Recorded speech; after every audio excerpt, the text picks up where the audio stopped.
Hello and welcome to the Minds on the Frontline Podcast, brought to you by the Frontline Strong Together 5 program. FST5 provides streamlined access to behavioral and mental health services, as well as crisis resources for Michigan's Frontline 5 workers and their families. This includes all professional, part-time, and volunteer firefighters, EMS, law enforcement, corrections officers, and 911 dispatchers in Michigan and their immediate family members. First responders and mental health experts collaboratively created FST5 to provide 24/7 live support, effective resources, and cutting-edge services to prevent and alleviate PTSD, anxiety, depression, and other frontline work-related mental and behavioral health challenges. Need help now? If you are a frontline worker in Michigan or an immediate family member experiencing any crisis, work-related, substance abuse, depression, relationships, finances, or any other, reach out by calling 1-833-34-STRONG or go to fst5.org for more information. I'm Jeff Lassers, one of the hosts of the Minds on the Frontline podcast, and I'm a professional firefighter, paramedic, educator, and content creator. Minds on the Frontline is co-hosted by Mike Mattern, who is also a professional firefighter and paramedic. In addition, Mike is a peer support team member for his fire department and the Frontline Strong Together 5 program, a board member of the Michigan Crisis Response Association, and the former chair of the Michigan Professional Firefighters Union Behavioral Health Committee. Mike has training and experience with frontline worker mental and behavioral health. On the other hand, I do not. My role is to produce the show, whereas Mike is our resident subject matter expert. Together, we hope to inform, educate, and entertain frontline workers, their families, and the public regarding the realities of frontline work-related mental and behavioral health challenges. In today's episode, we are honored to welcome Jim Marshall, co-founder and CEO of the 911 Training Institute. Jim is a licensed mental health professional dedicated to enhancing the well-being of 911 dispatchers and other emergency telecommunicators. He is the author of The Resilient 911 Professional and has played a pivotal role in developing resources that address the unique mental health challenges faced by 911 dispatchers. Jim's experience lies in creating science-driven training programs designed to support dispatchers during high-stress crisis situations, including mental health and suicide calls. We invited Jim to share his insights and discuss his commitment to building resilience and improving mental health resources for those on the front lines of emergency response. During this episode, we dive into some of the darker, often unspoken thoughts that responders experience, the concept of core cognitions, and how these harmful beliefs can impact mental health. Jim offers actionable advice for building resilience, challenges the conventional tough-it-out mentalities, and highlights the importance of peer support and finding the right therapeutic connections. This episode aims to shed light on these critical mental health issues, providing both hope and practical steps for those facing similar struggles. As always, we aim to provide a meaningful conversation that informs, educates, and inspires those on the front lines and their families. Please check us out on YouTube, Instagram, and Facebook, and make sure to like and subscribe to all Minds on the Frontline podcast social media channels. Thank you, and enjoy the show. Good morning. Morning, Jim. Good morning, guys. Good to be with you. Thanks for joining us today. To kick us off, tell everybody who you are, what you do, and where you do it. Well, Jim Marshall. I'm a master's level psychologist in the trenches for a lot of years, and the CEO of the 911 Training Institute. And we are dedicated to empowering our responders, not only for excellence in the field, helping people with mental crises, suicide risk, but also making sure that they themselves individually are well and as teams they're well. That's what we're all about. We advocate. It's not only training, but we advocate for them, seek policy changes, create standards in the industry. How did you get there? I mean, obviously, you have a lot of options when you go down the road of education like you had, right? Well, so, I'd like to say that it was all a grand plan and I have a wizard's mind and I could just figure out how this is all going to play out. But I'm sure you guys and your listeners realize some of the coolest things that happened to us. We had no idea that they were going to happen. Life experience does prepare us for these things, though we have to become eligible to end up being yanked into directions we didn't know we were going to go. I became overwhelmed with folks who trusted me to care for them as a new clinician. I was doing diagnostics on the inpatient psychiatric side, helping make diagnoses of what are people really dealing with. But what I found was that we were giving people these big labels like schizophrenia, bipolar disorder, but there was a lot of trauma underneath all this stuff. But we weren't dealing with the trauma. So like giving people meds without helping heal the heart, good luck with that. Like I'm not anti-meds, but there's a whole human there. They got a story. If you don't know their story and you load them with meds, you're missing something. And so they you're began just treating to a trust. symptom You're at that just point. covering up what's actually the problem. So you're saying like Right. more of a root cause analysis wasn't Yes. there. It was like, oh, you feel this way, take this, and we'll balance out the feeling. More of like, whoa. Let's work with the feeling. Yeah. Yeah, let's find that feeling. Bada bing, bada boom. And in other words, you got to know what's underneath this stuff. Now, that doesn't mean we peel everybody open like, layers and layers and have to get all deep when we don't need to get deep. And not everything is trauma based. But what I found when people trust me, when I actually had to apologize to when I was early career in doing the psychodiagnostics in the inpatient unit, because like this lady, the 1,000-mile stare. Oh, yeah. It's kind of like been there, done that so much that I don't even know who I am anymore. I'm just kind of lost. I can fake it, but truthfully, when I'm on my own, nobody knows. These eyes don't see anything. They're done. And I remember I was loading this lady up with, put these blocks together, say these numbers backward, why do shallow brooks run? I was doing IQ testing. And I had to stop myself and just say, I'm so sorry. I haven't even helped you feel safe in this room with a stranger. And yet I'm pummeling you with questions. If I zip my lip, can we start over? And she looked at me like, oh, like you give a damn? And then, that lady began saying things, I think for the first time in her life out loud that it happened to her. And then when I learned to just be myself as a human with a human, bring your tools to the table, but that ain't what you're all about. The most important thing you got is your humanity. And when I started doing that, people started opening up. And you know what I found? I brought it to the big cherry table with all the psychiatrists around, and, in that mental health unit where I worked. I just said, you guys, we're not treating trauma. We're not addressing underlying stuff. And then my career became about helping people with that. And then I got trained in something called EMDR by Dr. Francine Shapiro in 1990. And then instead of watching people suffer, I could actually help them heal. That was cool because, you hate watching people suffer and take their money. To me, that's theft. Yeah. Yeah. Oh, yeah. Right. Right? Yeah. You hit the nail on the head there. And you're one of those clinicians that figured it out. When you're talking to a first responder or you're dealing with people, that trust issue is huge. And anybody can be clinical, quote unquote, with us. The best clinicians that I found are the ones who you just said it, show up as a person. Don't show up as a clinician, show up as a person. Personally, from my own experience, I went through a couple of different therapists. And the one that I stuck with and am still with is the one that talked to me like I was just a person. Like we were sitting down at the table having a cup of coffee and we were just having a conversation. You know what I mean? And I think you hit the nail on the head, and the fact that you're teaching that and spreading that is huge, because that's that's a game changer in the whole game of all of this. That's awesome that you figured that out pretty early on. Well, thank you. We got to be schooled by the people we're serving. If we don't learn from the people we're serving, we're just too cocky. Like, just give up, walk away right now, because you're going to do more harm than good. And so, the privilege. Yes. Oh man, that taps something else. Yes. There.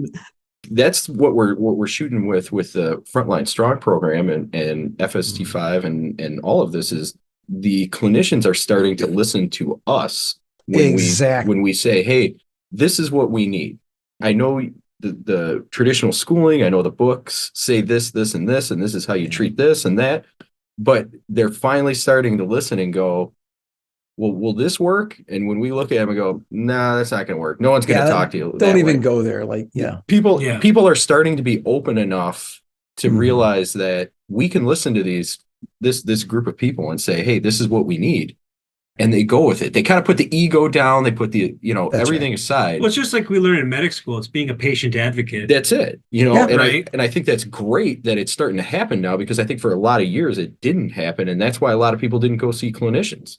Where they saw themselves as, here, I'm the expert, I know what I'm talking about. I'm going to talk to you this way with this tone, and I'm going to, you do this, so I'm going to use my assumptions to then treat you or talk to you or what based on your experiences, instead of just, like you said, zipping your lip and starting over and just listening to the human.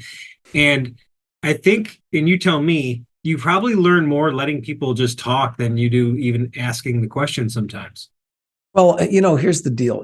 If you show people fundamental respect, and if you've learned, look, you got to do your sit-alongs, you got to do your ride-alongs, you got to spend time learning from them, right? And enter the world not as their subjects or guinea pigs, but these are people who have unique lives. You have lives that they have. Every one of our responder groups have stresses that are unique to that responder group. You guys know as medics, you've got stuff that our field responders or law enforcement aren't going to experience. You got stuff that's different than dispatch experiences, fire, et cetera.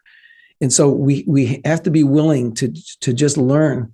And so, my team at the 911 Training Institute, we've got clinicians and we got 911 pros, we got people who've been in the field, and we integrate together all the services that we provide. And one of those things that we don't get paid for, but is like, when you train responders, if we're doing this right, it's not a class where people are falling asleep. It's not a class where you're preaching at them. We're co-teaching all day long. They're into it with us.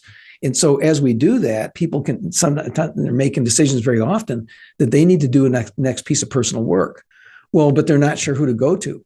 You think about, your experience you just described there. It's like when people are tired, they're not sure that psychology is any more than another pile of dung sometimes. And yet they're going to go find somebody, like they're going to just start searching. Like, how hard it is to find people who are culturally competent, like that get our responder groups and each of our responder groups with those distinctions. So we're literally on Zoom, like triangulating to therapists to find them and vet them because we want to make sure they're having good experiences. And the first deal I say is if you haven't spent time with them or if you're going to impose knowledge on them without having learned, then just don't say you treat first responders. And so I'm not trying to sound like a jerk or like I'm castigating my own profession. And I think, we have a lot of clinicians they're doing wonderful work out there with our responders, but we got to help our responders find them. Not when they're in the midst of depression, like on their own going to Google. Right. The prevention is the best medicine situation. Yeah. I mean, it's to the point now there should be a specialty in how to work with first responders. There's specialties for everybody else. Yeah, there is. I think we're at that point now. You could easily make a specialty out of dealing with first responders. Well, and here's the thing, great example, the people on my team, Dr. Rick Jenkins, Dr. J is what I call him, is, he spent a couple of years as a deputy as part of his process, but, his specialty is all first responders. The thing is, we have a lot of police psychologists out there. We have a lot of those who are for law enforcement, but very few specialize with paramedics. We have more that have experience with fire, and of course those overlap depending on what services you're doing your medic work from. But not that many also who are specialized in dispatch, in 911 professionals. But we're getting there. That's part of what we do at the institute is help equip clinicians to prepare as well and educate them. That's great. So it sounds like you have a tremendous amount of experience working with not only the clinicians, but the first responders and hearing what they see, feel, and go through, and then maybe the other effects. And sometimes it's not even just the job. Sometimes it's their own life before they got there, or the life happens while they're there. And it's the combination of the things and no break. So my question is, in your professional opinion, and based on all of your experiences, can you describe the impact of, quote, the job on frontline workers? Based on what you've experienced in your pretty long career? Well, so the way I would approach that is begin with a statement of clarification. The vast majority of my work has been with 911 professionals because of my sister hauling me into her career, and then I fell in love with these people, right? Because the field responders' relationship to dispatchers is hilarious. I mean, it's very funny. My sister, I can say that she's given me permission. Married 3 times, right? It took a firefighter to make my dispatcher sister happy. Go figure. Like firefighters are. That's the last one. They usually are cops. They see them all the time. Yeah. So a huge amount of my work, my clinical work was with trauma, with suicidality, and then with relationships. So my expertise was in relationships and trauma. And I practiced all the way up till 2013. Having said that, my relationship with 911 and the responders became, as an educator, right? But learning from them, building that experience with 911. And then as I was working in the 911 industry profession and helping advocate for standards in that industry, wasn't like just a paycheck like train. It's like, if you see that there's a lot more that has to be done, like articulating, hello, we need national standards of care. You don't just train and keep taking money. You got to advocate for this anyhow. So doing that stuff, folks from the EMS community pulled me in and said, you know what you're doing for 911, we need that in the EMS community because we're way behind. Okay, so in doing that work, your question then is what impact, if I got it right, what impact does this work have on them, right? So, well, we'd have to say everybody, in the responder profession, similar to the military, but different again, we have the risk, and now it's super common, fortunately, that we recognize post-traumatic stress disorder. We recognize that has nothing to do with weakness at all. Those who have been through trauma earlier in their life, though, are at greater risk of eventually being impacted with post-traumatic stress disorder in their line of duty experience, through their line of duty experiences. So if somebody has no trauma in their background and they do first responder work, then they might be a little more impervious to post-traumatic stress disorder. Those who have trauma in their personal lives prior to plugging in and doing this job, more risk. Having said that, a big factor here is how much mental toughness and grit people have and resilience. I'm not going to try to unpack those terms. So it depends. What we're not saying is that everybody's going to be totally screwed up by this job. That's just not true. Having said that, nobody can be cavalier that they won't be impacted, because once we get cocky thinking that we're above it, that's when we're going to get flipped on our backside. And I think a lot of our listeners know that by experience, right? It's like pride comes before the fall, right? Okay, so we know that inherently in these professions, and I say plural, because there are unique stressors for each one of our responder groups, for 911, for EMS, for fire EMS, for, and of course, every, firefighter's got the medic training. But then, for law enforcement, and it depends, we've got different cultures based on, are you city? What side of the country are you on? How new are you? There's a lot of factors that determine how we're going to be impacted by this. But what we do know is, you've got the most obvious is post-traumatic stress disorder. But then, is this making sense so far, by the way? Oh, yeah, absolutely. Okay. Yeah. So the most obvious is PTSD.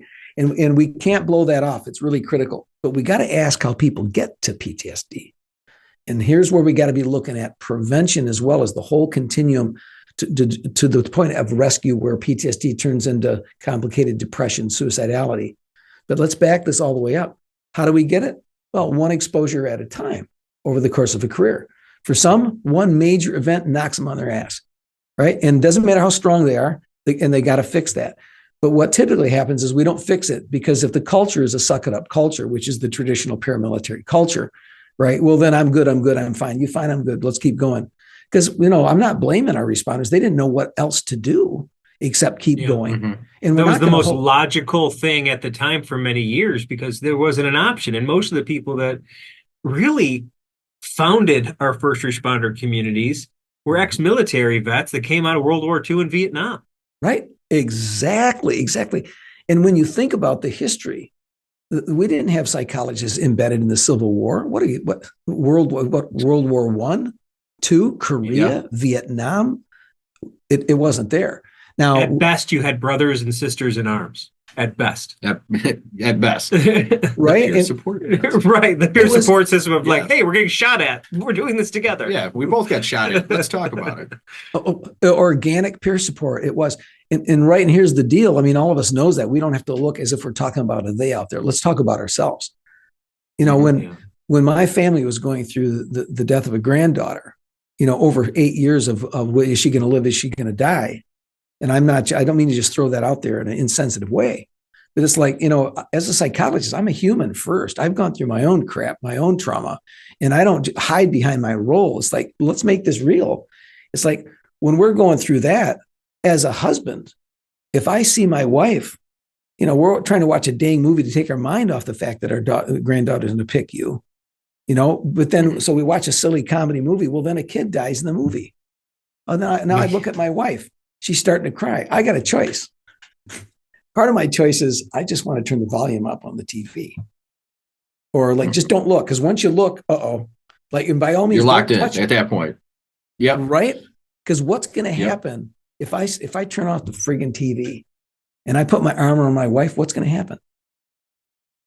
What do you guys think? You're gonna go into your clinical mode, and you're gonna try and get into clinical mode rather than be husband or, hey, I'm in it with you mode. If that is a sharp observation. If I'm hiding from myself, I'll go into clinical mode. But see, for me, when I'm at home, because when I see my wife cry, now here's the problem. If I put my arm around her, she's going to start to cry. Oh crap, I don't want that, because then I'm going to feel my pain. I'm going to feel my anticipatory grief, right? Well, that's the choice all of us have.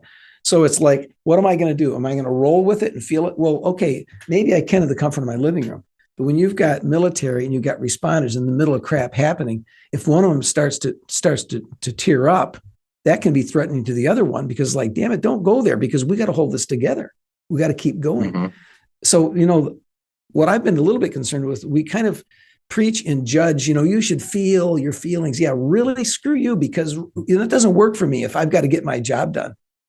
Well, there's a reality. That's part of mental toughness, that I can travel through those moments when hell's happening and hold myself together.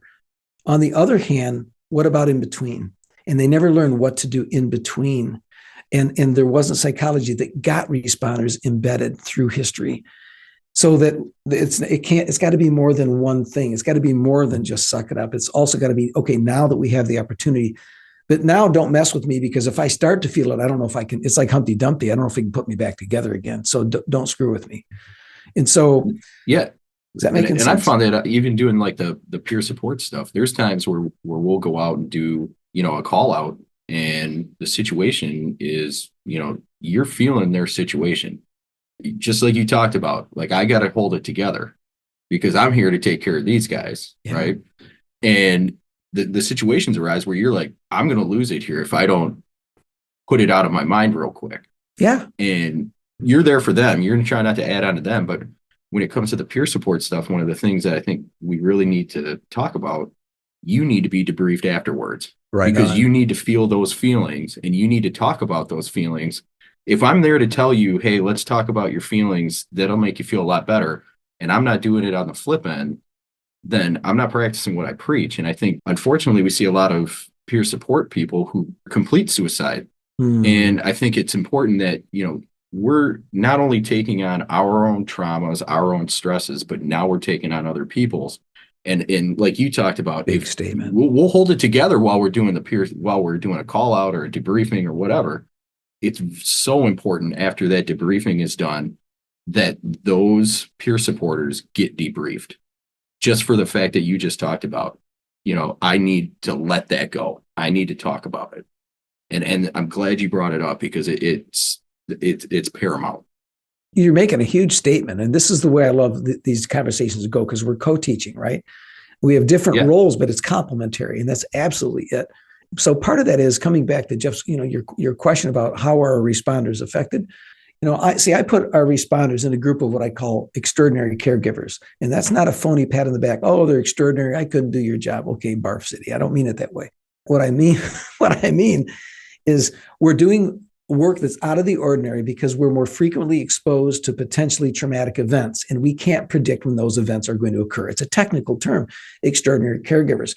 But if you look at that includes emergency room doctors, nurses, others in rooms. It includes wacky trauma therapists like myself, where I'm triangulating with 911 in real time to helping people to not end their lives. We're exposed unpredictably to much more likelihood of traumatic impact, right? So if you look at this, one of the ways that we're impacted is we naturally, and it's appropriate, we desensitize from the experience because we need to. The only problem is you can't, the idea that you can't build a whole house with just a hammer. We've got to have that psychological inflexibility. And that's what can tend to happen, is that we're too rigid in the way we cope because we survived that way. It's like, it worked for me. Well, yeah, but I'm also drinking too much. My family says I'm screwed up, or, I'm not, our relationship sucks now, et cetera, et cetera. Because it's too much, because it's all fortified. So one of the ways that we're impacted is by getting too rigid, So part of what's needed is to break through that without causing people to feel overly exposed, or like psychologists are going to save everybody by making you talk about every friggin' thing you've been through. Like, no, I'm not going there. Right. Can't make me go through there. You can make me talk about all my stuff, especially not at once. Right. And that's Yeah. the misconception, is that you go in there and talk about the thing, and sometimes you end up not talking about the thing you think is bothering you and talking about something completely different. Yeah. So you're saying that people become too rigid to that, and I can totally see myself doing that. You do become numb to the things you see all the time. Where I work, we deal with a lot of the elderly population. Yeah. So the dying process is very familiar to me when Right. you're dealing with so many nursing homes and old people, right? So you Right. become desensitized to other people's grandparents coming towards the end. I'm like, of course, Fair. we expire, right? And you get Absolutely. this really cold sense of what happens to people at the end, because I don't know these people. This is just some person in a Right. nursing home that I'm hauling away to a hospital. Right. Do that 1,000 times, Right. and it'll numb your brain a little bit, so that when I see sad things in real life, and then my wife's like, "You're cold," I'm like, "You're correct." And I don't know why, but it's certainly desensitized with my job. Yeah, Right, you talk to a lot of first responders, and one of the things I remember a lot of them say is they'll be at a funeral. Everybody else at the funeral's crying, and they're sad, but they don't understand why they're not crying. Yeah. And it's just that. I mean, you're so exposed to things that you become desensitized. When to you it. hear people talk about an open casket, Mhm. and like they're feeling, it's like, this is the 2000th dead body I've seen. Like, and just Yes. see, like, how are you so impacted by it? It's like, oh, I do this all the time. Yeah. It's not them, it's me. Yeah. Right. Well, and the thing is, the point that I want to make in this is that there's a healthy degree of desensitization, and that's not part of the rigidity. That's not being rigid. Can you imagine? I mean, see what your listeners think about this. I wish we had live chat right now, because it'd probably fill up. Sure. But can you imagine? And don't think too deeply about this, but if you could feel the suffering of every human being that's occurring on the planet right now within your own being, I mean, you would just vaporize. We're not made to feel everything for everybody all the time. And I think in the effort of Mental Health Pros to encourage responders to get the help they need, we can convey this idea that the more you feel about everything, the better. No, that's not true. It's a matter, though, of, peer support is a great example of balance. So it's like, okay, when we're going through it, we're going to have our Kevlar on, but we got to have breathing holes in our Kevlar. And when we come back for the event, that's when, maybe not that same day, especially the bigger the event, it doesn't mean it's all got to be done in the same day, but we've got to keep current like a balance sheet. This event takes place. Before we pile up too many more, let's process that one. And if we need to get clinical care to do that rock and roll, let's do that, right? But we've got to keep current, because the more that balance sheet, it's really more like bricks in its weight on top of us. And that's where it plays out. So then you have complications of not just PTSD, coming back to your question, Jeff, but it's the cumulative effect. So that's compassion fatigue, right? And to be clear, the model I used is Dr. Beth Stam's, one of our pioneers in compassion fatigue. If you imagine an umbrella, right? And across that umbrella, it's the term compassion fatigue. But this umbrella is kind of weird. It's got two handles.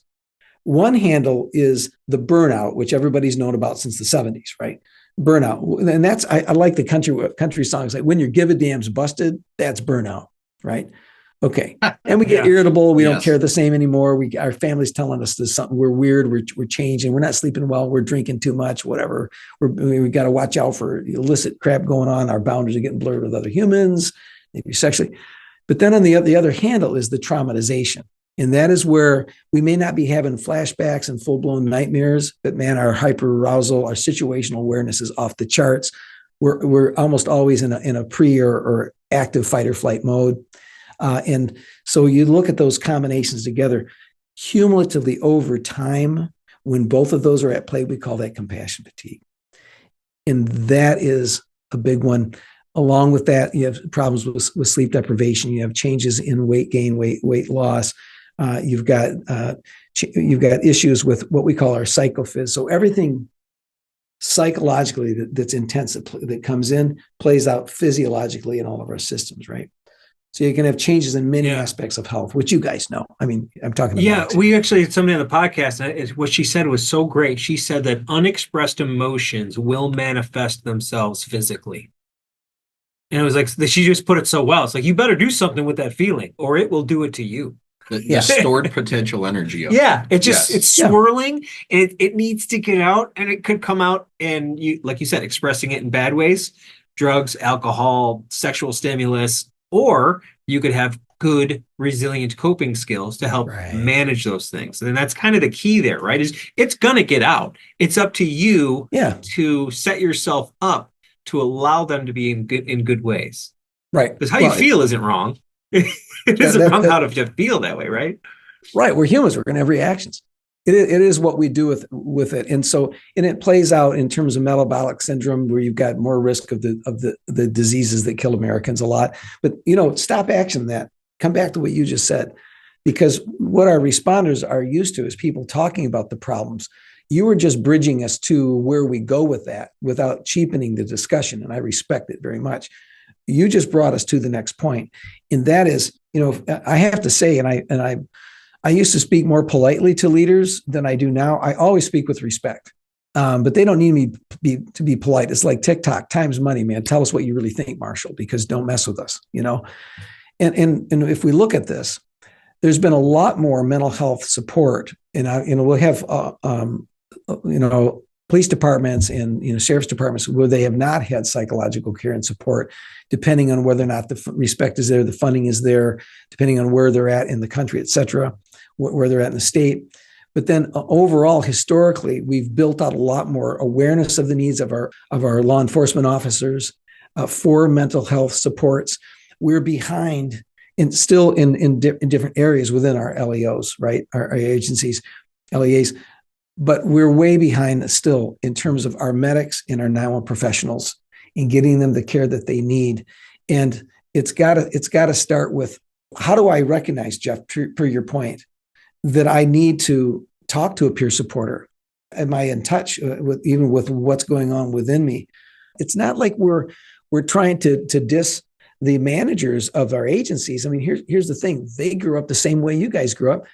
And often the people who run these agencies, who fund them, this is not a real heart priority for them, because until you lose somebody personally, or until your agency has a devastating loss, it's just not on our radar. And not because we don't care. This is really important, but because responders' eyes are designed to look out into the field, not back at ourselves. But it's time. Mm-hmm. It's time. We've got to have the training for people. And I would say that whether we trained or not, we've got to have and not a token training here and there. And it's nice that we send somebody to a conference. That's not enough. Each of them have to be empowered with a mindset and a skill set for their own well-being. And then we look at the other things. What are the resources that are available? I think some of the best leaders, and when I say leaders, you don't have to have brass on your collar to be a leader. Right on. I think some of the best people that help run some of these departments, EMS companies, whatever it may be, are the ones who have gone through some stuff themselves and have less of an ego to say, yeah, I might be at the head of this organization, but I was also a human first. And when they do that, that's where I've seen the departments that excel with mental health and employee wellness and those types of things. The ego's gone, whether you're, the chief, the manager, the whatever you call yourself at the head of these things. They take that shirt off, that white shirt or that manager tag or whatever you want to call it, and go, listen, I went through some stuff. I can relate to what you're dealing with. Let's make sure you guys get taken care of. As a leader, when they were out in the field or whatever they were doing, they didn't have it. So now they're in a position where they can change the future by just changing what they're doing. And those are the leaders that I see that their departments flourish, or their mental health programs flourish, because they had enough to put the ego down, put it away, and say, I was a person first. And you guys are people first. You're not my employees. You're people first. That is going to be big statement. The biggest change is when people can finally just do that. Mm-hmm. They don't look at their employees as a number. They don't look at them as an employee. They look at them as, I'm in charge of taking care of you. And that's what I need to do. Give you everything. I think a lot of those people in those situations forget that your job is to have my back. My job is to have the citizens' back. And if we all play our role, it's all good. Yeah. Don't micromanage me and what I'm doing in the field. Give me what I need to do. You can buy me a pretty fancy new fire truck. It's going to have maintenance. So am I. I need maintenance. Right I on. need cared for. So. Yeah. Oh man. Yeah. So look, I don't know if you guys have ever been to the Pinnacle Conference. Okay. I've heard. I've been to it once in Jacksonville. I went. It's a good one. Yeah, it's excellent. I've been a part of that for quite a few years. They asked me to come back and team up with them on the faculty. And the reason I bring this up is because you have a representative population of our leaders in the EMS field coming there every year. And what I've experienced uniformly is an incredibly high degree overall, a high degree of investment in their people. And what you're describing is, it makes me wonder, how did those folks end up at that conference? Are they representative of the whole profession, and do they represent their fellow leaders? What my premise, though, is that I think that a lot of people have had the awareness experiences that you're talking about there, where they've gone beyond the color of their shirt to their own shared humanity with their people. But a lot of them have so many other tasks that get them preoccupied again, and they don't know where to start or where to continue concretely building out a system of care for their people. And what we advocate for, we established in the 911 industry, it's called the Standard to Protect the Well-Being of 911 Professionals. And in that standard, we articulated 13 elements of care. Included in them are an EAP that actually doesn't suck, an EAP that actually gets its people. Right. That I feel bad for people that work at EAP. We trash ourselves. I know. People, people. I know. But you're right. But get it together. Right. Like, a good EAP is it's usually not the components, the people. It's usually the bureaucratic system that doesn't allow the right things to happen. Yes. Yeah. Look, here's the deal. I can cite outstanding EAPs, and in the Resilient Non-Professional, it's a cheap plug for the book. But the fact is, a lot of people worked on that, so there's a resource. And I interviewed in one of those chapters a guy named Kevin who runs a peer support program in Wisconsin. It is stellar. So, but my point is, our leaders, it's not that they don't care necessarily, it's that they don't know what to do, and they don't necessarily have the empowerment to get it done. So because they got a boss too, right? So it's not like you can go to. They're not the magician of the department. They can't just make things happen. And there is something to that, to where, like, how many guys have said, "Well, I go to the chief and said we need this," and they don't know how purchase orders work. They don't know how budgets work. There's all this extra stuff. Like, well, chiefs earnestly like, well, I got all this other stuff that have to happen to even give you a yes. You want to come in here and tell me what you need to leave with a PO? Like, that's not happening. But I think at that point, it's also empowering your employees. If your employees come to you and say, "Hey, this is what I want," then let's get it started objectively. And we do it. Yes, you know what I mean. Like I think that there's a learning lesson on both sides, for sure. Absolutely, absolutely. Yep. So your experiences, I want to kind of get into something else here, and that's what you were talking about earlier, is kind of the things we don't share. Right. So people have some pretty dark thoughts. Yeah. And you talked about the physical manifestations of how those emotions can kind of come outward. But let's get into some of that dark stuff there for sake of what call after call or experience after experience can lead to. What are some of those darker thoughts that responders at risk can say to themselves, but they're probably not going to say out loud? So it's a great question. And I'll preface it with this. If you're out there and you're listening and you struggle with suicide thinking, and you've struggled or maybe struggling with it right now, you may not believe me when I can say it'll get better. I mean, your first response may be, because we become convinced that it's never going to get better. I'll never be proud of myself again. I'll never overcome the shame. I'll never reclaim the relationships. These are some of the things that folks say to themselves. And I'm not going in a cookie cutter way like, oh, here's the negative thought, but you just need to have a positive thought. Really take a hike, because it's deeper than that. It's harder than that.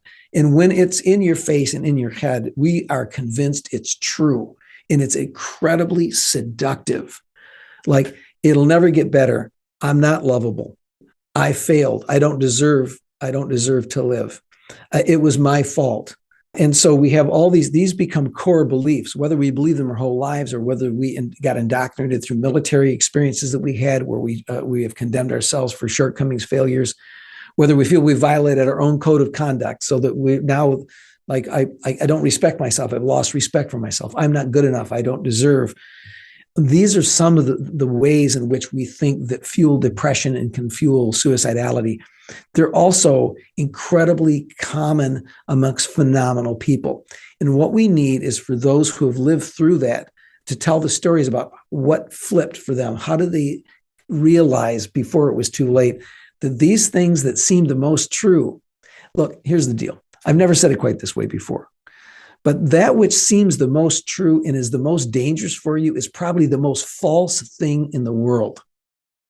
The thing that seems absolutely true, that's kind of pulling so you. real. Absolutely. Yeah. And here's the deal. The circumstances may suck hugely. We're not doing Pollyanna kind of kumbaya crap here. The circumstances may absolutely suck, right? Yeah, they're justified in like, it would make anybody feel poorly. Yeah. It's horrible. Yeah. I don't know if you guys can relate. I can relate to extreme shame.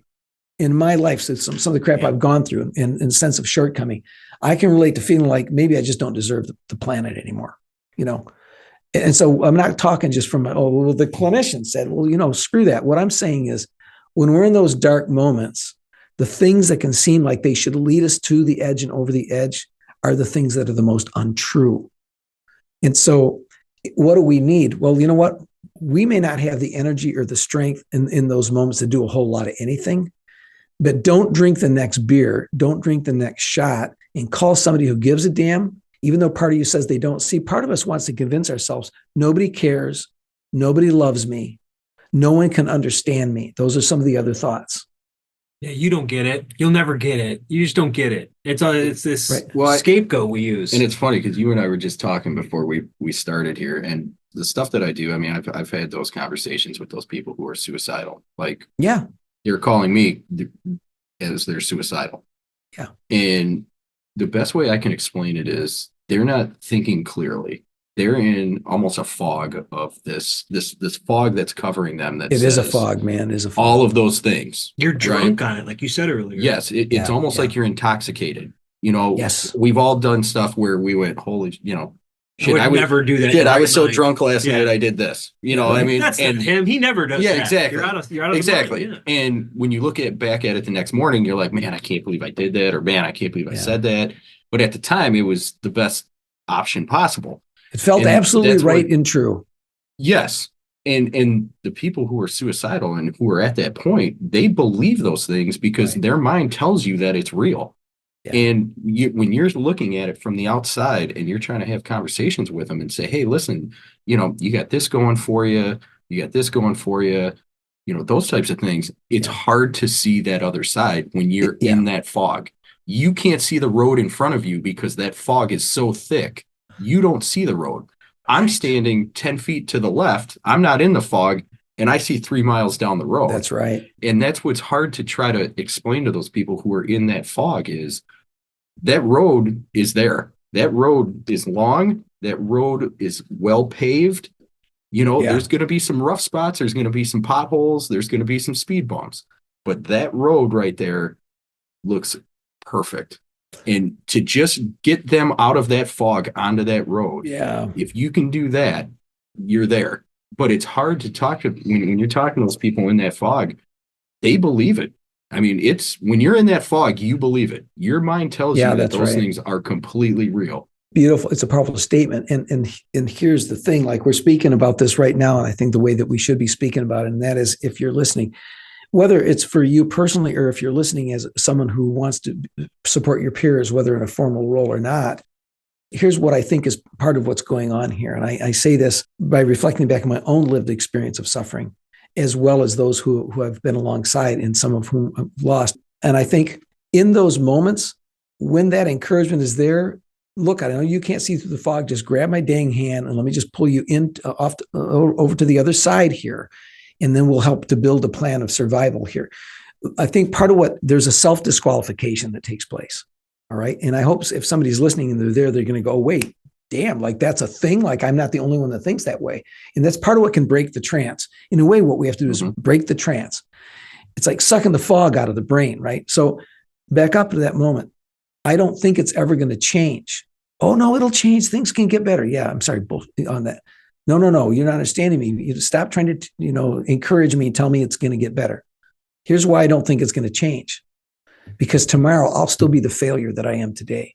Tomorrow, I'll still be the one that doesn't deserve for it to be better because I survived and shouldn't have been the one to survive, or because of my failures, the way that I've hurt people, or because I failed to do what I should have done and I didn't. It's the disqualification. It won't get better tomorrow because I don't deserve to be around tomorrow. Okay, now pause for a minute on that. This is called the uniqueness syndrome. Okay.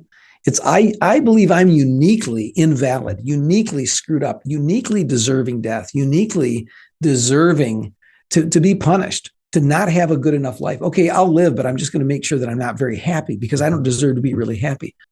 I'm not mocking these things. The opposite of mocking, I'm going, I can't convince you that I get it. But can you sense that maybe I do, that maybe we three do? You're not less than. You're not my project to rescue. You're a brother or sister in service. And if you've thought those things, welcome to the club. And that doesn't mean it doesn't matter.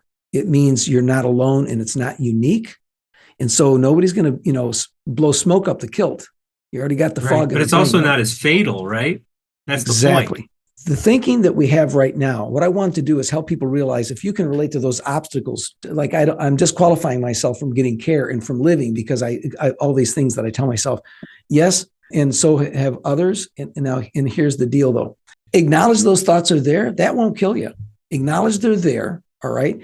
And take another step. Don't believe them. Or at least don't obey them. You may believe them, but don't obey them. Don't follow them into a step of action that is thinking about doing suicide or that's planning that. If you've already done that, been there, done that, back up, acknowledge the thoughts. And here's what I want to suggest. So look, we're ambivalent about whether we live or die often. It's not whether I'm just going to do it or the other person will never do it. No, we go through moments or seasons with traumatic stress, with depression, with whatever else is going on, relationship crashes, whereas like part of me wants to live, part of me doesn't. What I'm going to say is respect that you're ambivalent about that, but don't obey it into action.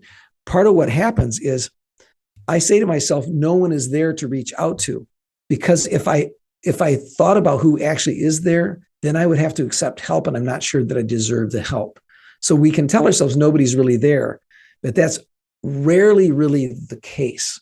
So what I'd say is stop action, don't obey it, don't go into action, but challenge yourself. Okay, that's probably not true that no one is there. I may disqualify myself by saying that, or as part of saying that. But wait a minute, who do I know that actually does give a damn about me? Who, if I call them, and I'll make a list of 2 or 3, come on now, let's do this. And you might say, I'm too tired, I'll do it tomorrow. Yeah, well, then you're going to drink more, and then you're going to be in worse shape. No, just dang it, just do it right now. Who are those people? Okay, now here's the deal. Make the call. Connect to them, right? So I would just say at that point, beyond the moment of crises, which is what we're talking about here, beyond the moment of crises, when we reach, I think peer supporters are a great place to start. Knowing who the clinicians are in our area that treat first responders, that get first responders, taking the step to sit down with somebody. And I really want to emphasize, we do a lot of podcasts and webinars about resources. And this is good. We need to do this, because some will listen to one podcast and they won't listen to the other one. So I'm on these things a lot, but I'm loving how this is going and the way that you guys are advocating with your people and the way we're thinking together. And here's what I want to suggest. It's one thing to have the resources, but we need to support our responders in being able to have mixed feelings about participating in them. In other words, don't sign up for a year of therapy. Don't tell yourself, I got to go and I got to spill all my crap. Don't sign up for a year of therapy. Don't say you're going to go in there and you got to open up all your stuff. Personally, if somebody proposed that to me, I'd say take a hike. No, I want to know who the human is. I'm going to test them first. First, I'm going to do it with a 5-minute call. And our motto is at the Training Institute, we give questions on our website. I'm going to point people to 911training.net. Okay, 911training.net. Go to resources, not trying to sell you crap. Drop down, seeking personal help. Okay. And then we offer you questions you can ask a therapist to vet them. If they're not willing to spend 5 to 10 minutes on the phone for you to vet them, fire them before you hire them. So let's say now the first step is you vet them. You ask the questions. You don't know what questions to ask. We give you some questions. All right, ask the questions. Go in. Just commit to 1 session, not to anything longer. Be with them. See how it is. See how it rolls. And if they're trying to peel you open like a grape in 1 session, fire them then. No good clinician who understands trauma and understands the struggles with depression we have should be trying to make us unpack all of our stuff at once. It's got to be manageable, one step at a time. And they should start out by supporting you wherever you're at, giving you the skills to deal with whatever's going on. So yes, we need to talk about what resources are available, but say to our responders, look, don't commit to more than you got it. Just get your butt in the seat.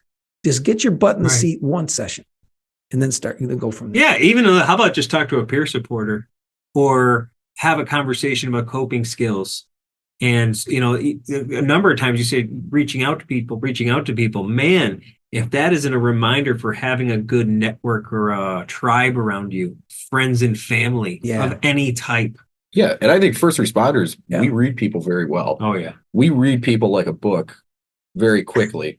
So your 5 minute, I bet you in a 5 minute phone call, I can read that person, whether I'm going to click with them or not. That's right. At a minimum, even if you don't even have a background in talking to clinicians, you're going to know if you like them or not enough to have more conversations with them. Exactly. And sometimes it's just energy. They might be a great clinician. It's just we don't vibe. Yeah. Right. No, God bless you. I think the vibe is huge. We've said it a million times. You can have all about the vibe. You could have the greatest, schooling and degrees and whatever, but if our vibe's off, it's not going to work. Yeah, but I think a lot of clinicians also recognize that and be like, I don't think we're going to work well together, but let me help you find somebody. Yes. They're not going to kick you out. Yes. But everybody's looking. Nobody wants to do a bad job, and I don't think a lot of clinicians are out there to be superheroes either. I think they want you to get the right treatment. Yes. The right fit is key. You know what I mean? And to the responders out there who are listening, I want to say this too.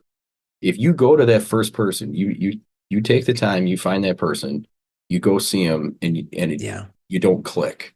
Don't give up at that point. Yeah. And don't feel bad for not going back to them either. And I'll say a lot of times when people come to us and look for a clinician, that's one of the first things I'll say is, well, I think this person's going to be a good fit for you. But if they're not, tell me, and we've got 2 or 3 others that we can send you to. These aren't dates. You're not ghosting people. Yes. No, that's right. That's right. Yeah, they will help you get to who you need to get to. That's right. Just don't give up on the first one. That's what I want to say is there's somebody out there for you. Just don't give up on the first person you go to. If you don't click, there's plenty of clinicians out there and plenty of resources. Even with what you're doing and in the state, there's plenty of resources available. Don't give up on the first try if it doesn't work. Yeah. So we've done a great job kind of rounding this out, speaking to the providers and maybe even their family members. Yeah. But like you said earlier, you've had a lot of contact with leaders and going to things like the Pinnacle Conference. You're there with lots of chiefs and decision makers. Yeah. What advice do you have for people that can literally turn the dial for access to resources and or support systems or systems of care for frontline workers? Okay. Right. So number one, you've already seen the challenges, the problems. You're probably already deeply concerned about this. If you're not, it may be part of the numbing that was part of your own survival, and you've got your head in so many different places. It's not a flaw in your character that you may not be where you need to be. Having said that, others of you are already way down the line. You've helped your people build up peer support teams. You're connected with local resources, et cetera. In every case, what I would suggest is let's begin by establishing a standard of care for our responders. All right. So I would encourage you, you can Google the standard to protect the well-being of 911 professionals. And these guys can put the information up for us in the follow-up. If you Google standard to protect the well-being of 911 professionals, because this is for 911 pros, doesn't mean it doesn't apply to all of our responders. What I'm providing for you is a standard. I would say where to start, read that. No matter where you're at in your journey, leading your people, protecting their well-being, empowering them for good mental health and for good morale together. Read that standard, okay, even if you're going to skim it, because we need to see that all of our responder groups have in common a need for the services and the support and the care that's represented in that standard. If we don't have a standard of care, we're doing more of a piecemeal job and not knowing what we're missing. We need to look cohesively, just like you do, as you pointed out earlier, Jeff.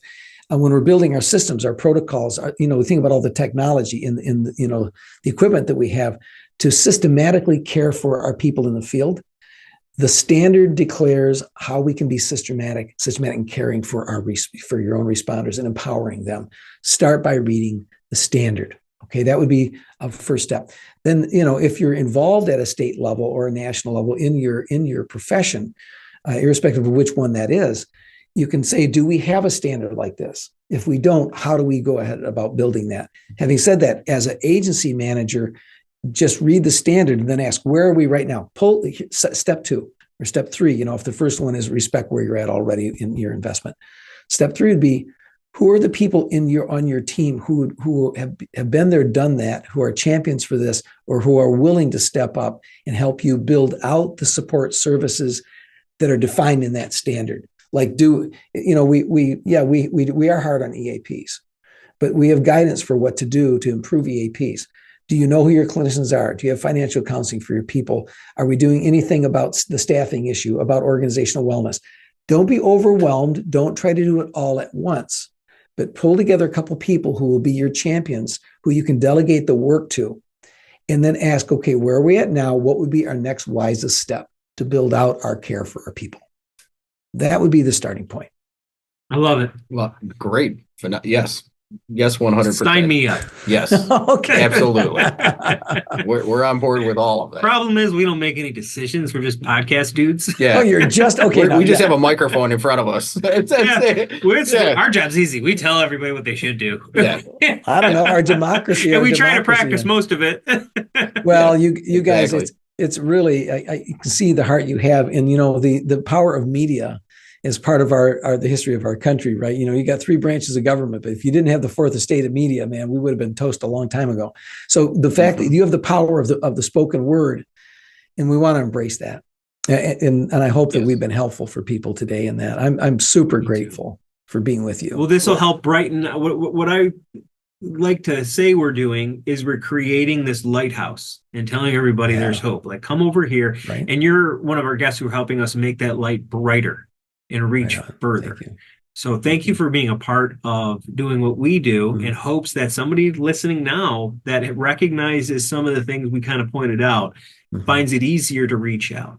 Or maybe this is that thing that leads them down the positive road. Or they see it in somebody else and help them get to the resources that they need. Yeah, right. Absolutely. Just take one step. Well, Jim, plug your stuff one more time. Yeah, go ahead. Yeah, well, okay, I'll plug 2 things. What you guys were saying just now is like absolutely, and my capstone with you on that is, you don't have to solve it all right now. Take the next smart step, however small it is. Just take the next smart step. Okay, what was your question? Eating the elephant thing, right? It's just one bite at a time. One bite at a time. It is. But yeah, well, before we go, tell everybody where they can get information about you, your socials, where they can find out more information, because we didn't know anything about Jim before we heard about Jim. And then every dispatcher we talked to is like, you got to get Jim. You got to get Jim. You got to get Jim. Yes. So apparently, everybody listening, get Jim. Jim, tell them where they can get a hold of you. Well, thank you. I mean, we have a wonderful team. We've got 911 pros. We've got folks who've served in the field, and we've got clinicians. We all work together. We've been at this for a long time, building out systems of care. And so the 911 Training Institute, you can find us at www.911training.net. So it's 911training.net. Just Google it. If you look for us, you'll find us in all the social media as well. Thanks to Ryan Dedman, our outreach director. And what I want to emphasize is we work with leaders. We can help you build out these processes we're talking about. We deliver the training to your folks. We provide the consultation, and we're on a mission, and we are invested 100%. It's not a gig for us, and so we'd be happy to talk to you about what we can do and how we can serve you beyond. And here's the thing: I appreciate you allowing me to say that, because it's insincere. If we talk about what folks can do, it's like we lead them almost to where the water is, but then we don't let them drink the water where they can actually get some quenched through their thirst quenched. And like, we do deliver training that can help people. I shouldn't be ashamed to say that. Be proud of it. Paid? Yeah. And if there's another good one out there for your specific industry you like better, great. Use them. Jim's an option. Google people, you Google people like Jim Marshall. Yes. But I think just doing this kind of stuff is just that. I mean, we try to promote everybody, because I think once everybody gets playing in the same sandbox, nobody's trying to hoard their corner to themselves. We're trying to make the sandbox bigger. for everyone. Well, if you came and on this show, you've been vetted that you're trying to help. Yes. Thank you. Well, and the reality is we have so many responders out there. There's not one training group that can teach and train them all, and we're not all Right. meant to. There is a thing about fit here. But what we do, we don't try to do what other training companies do. We do what we're specialized at, and that is bringing psychology and mental health with clinical expertise, with evidence base to support of the services. That's what we're about. And we cheer you on. I mean, what you guys are doing. And by the way, that logo, that sign behind you, man, that's deep. I was concentrating on our conversation. I got distracted for a moment because I was like, wait a minute, is that the human brain? Yes. Yes. You got the brain, and then you got the neural connections, or all the different, all the shout out to responders. Cody Ferguson. So this was actually made by a first responder. The logo itself was designed by a first responder. Yes. The table was made by a first responder. The beats, our intro and conclusion music, made by a DJ first responder. Right so on. the fabric that makes this in every way, we needed to make sure it was there. So it's very meaningful that you noticed that to us. It's we really like it. Thank you very much. And Jim, you're just not in Michigan. You'll do stuff nationwide. Yeah, you're not a Michigander only. You're all we just got back from Washington, DC, looking at Dallas. We're a lot of all over the country. Good. Yeah. Good. Yeah. Thank you. All right, Excellent. sir. We appreciate you very much. And we'll put all this stuff up in post and make sure it looks cool. But thank you for joining us today. You bet, you guys. Thanks so much. Love chatting with you. My privilege. Thank you for joining us on the Minds on the Frontline podcast. We hope everyone enjoyed this episode. We have more great content coming out soon. Please check us out on YouTube, Instagram, and Facebook, and make sure to like and subscribe to all Minds on the Frontline podcast social media channels. Thank you for listening to the Minds on the Frontline podcast. Have a great day.